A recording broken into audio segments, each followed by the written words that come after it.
বাকি বিষয়টা নিয়ে আলোচনা হবে। আমি কলেজের অধ্যক্ষ হিসেবে নতুন শিক্ষাবর্ষে যারা এসেছো তাদের সকলকে স্বাগত জানাই। খুব ভালো লাগছে দেখতে যে ক্রমশ জেনারেল কোর্সে ছাত্রছাত্রীর সংখ্যা কমে যাচ্ছিল। সেক্ষেত্রে গত বছরও আমাদের হল উচ্চে পড়েছে, এবছরও তাই। তার মানে বোঝা যাচ্ছে উচ্চশিক্ষায় রামপুরহাট কলেজ তার নিজের সাফল্যের ধারাবাহিকতা রাখতে পারছে বলেই ছেলেমেয়েরা আমাদের উপর বিশ্বাস রাখছে। আমার দু চারটে কথা তোমাদের উদ্দেশ্যে বলার, বাকি স্যার সবটা বলবেন। তোমরা একটা নতুন সিস্টেমে পড়তে এসছো, যেটাকে এনইপি বলা হচ্ছে। এই সেমিস্টারটা কিন্তু মানে এই সেমিস্টার বলবো না, মানে এই সিস্টেমটা কিন্তু একটু জেনে পড়তে হবে।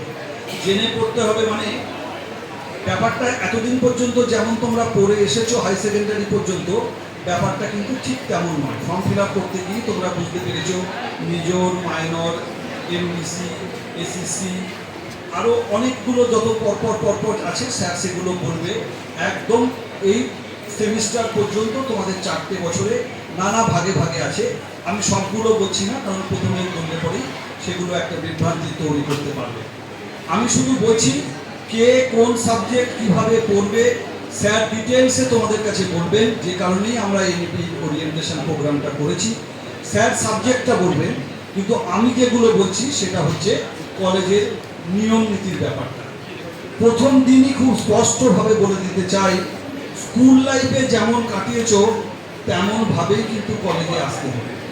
এটা ভাবার কোনো কারণ নেই যে আমরা হাই সেকেন্ডারি পাস করে গেছি, কখনো গেলেও হবেই, কখনো না গেলেও হবে। স্যাররা আমাদেরকে ঠিক জায়গা দেবেন।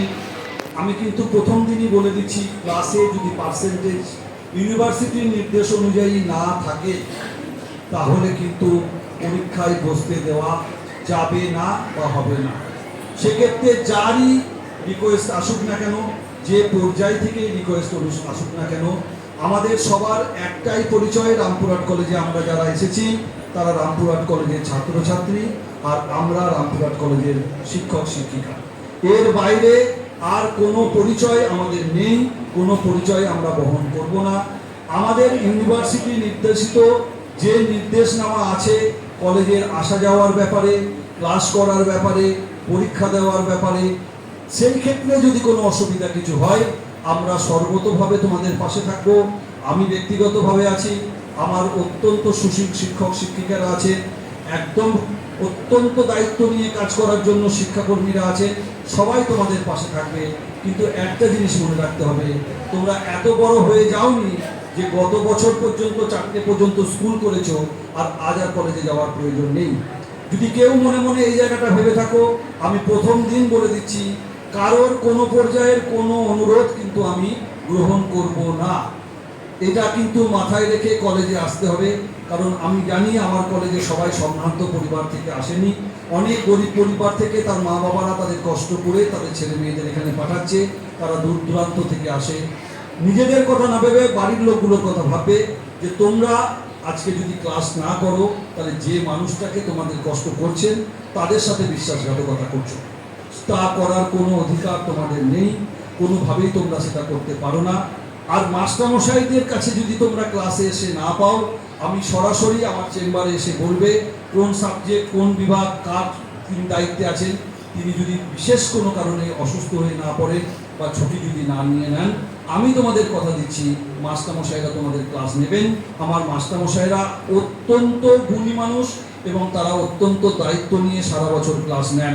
কিন্তু নিজেরা ক্লাসে না এসে আজকে এলাম, মানে অনেকটা সে টিউশনির মতো করলে কিন্তু হবে না। সোম বুধ শুক্র কি বৃহস্পতি মঙ্গল শনি, বা সোমে এলাম পরের শুক্রতে এলাম, এভাবে কিন্তু পড়ানো যায় না।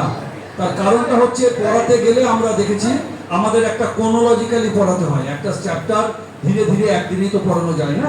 খানিকটা পড়ানোর পরে যদি দেখা যায় আজ কলেজে যে 10 জন ছাত্রী আছে, আমি কৃষ্ণ কীর্তনের প্রথম 3টে পাঠ পড়ালাম, 3টে খণ্ড পড়াবার পর চতুর্থ খণ্ডে যখন গেলাম একদম নতুন মুখ, আমাকে যদি আবার কৃষ্ণ কীর্তন শুরু করতে হয় আমি কোনো সিলেবাসই শেষ করতে পারবো না। তাই কলেজ আসার ইন্স্যুরেন্সটা তোমাদের দিতে হবে, রেগুলার বেসিসের চেনা মুখ কিন্তু তোমাদের হতে হবে। কারণ তোমরা এই অভ্যাসে 12 পর্যন্ত পড়ে এসেছো। আজকে স্কুল এসেছি কালকে আসবো না, এটা করলে কিন্তু চলবে না। আমি কোনোভাবে কনসিডার করব না কোনো মাস্টারমশাই যদি আমাকে এসে বলে যে এই ছাত্রী ইন্টারনাল দেয়নি, ব্যক্তিগতভাবে কারো শরীর খারাপ করতে পারে, অসুবিধা থাকতে পারে, দ্যাটস এ ডিফারেন্ট কোশ্চেন। কিন্তু ইন্টেনশনালি স্যার মনে হলো না, গেলাম না, রামপুরহাট কলেজের এই একটা জায়গা ছিল, আমরা চেষ্টা করছি তার থেকে তুলে আনতে।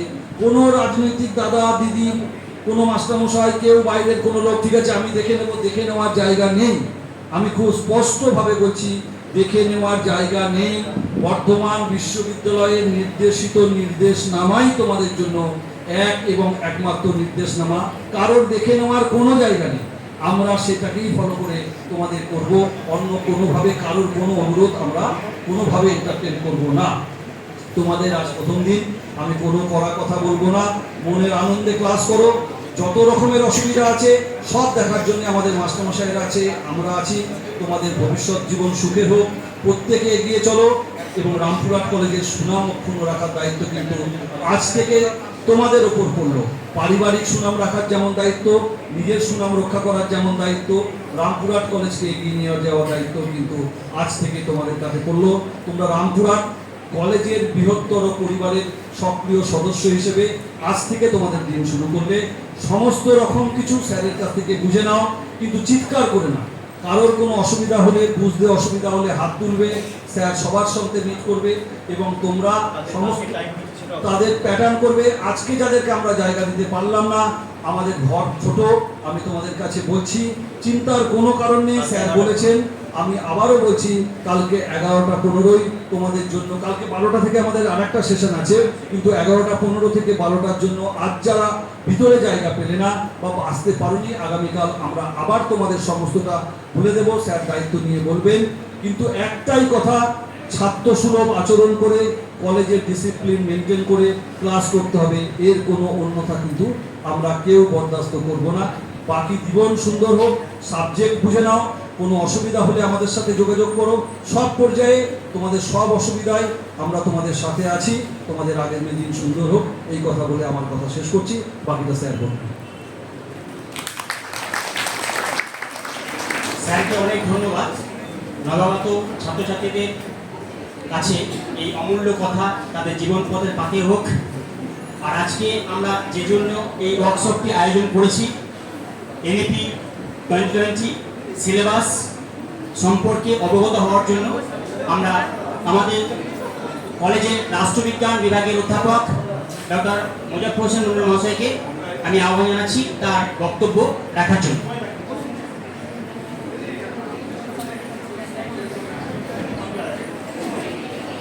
এমন একটা বিষয় নিয়ে আমি বলবো,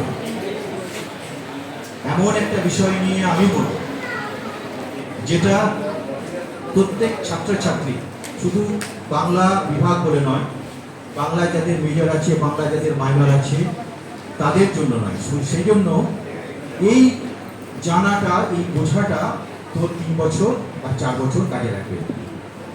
সুতরাং যে বিষয়টা, আমি ওই জন্যই প্রথমেই রিকোয়েস্ট করলাম যে যারা বাইরে দাঁড়িয়ে আছিস, শুনতে পাচ্ছিস না, তাদেরকে বললাম যে কোনো ভয় নেই, চলে যা, কালকে 11টা 15 আবার আসবি। কারণ প্রথম থেকে শেষ পর্যন্ত যেটা আমি বলবো সেটা কিন্তু মাথায় রাখতে হবে, কারণ এর এই বলার উপর তোর কিন্তু অনেক কিছু নির্ভর করছে।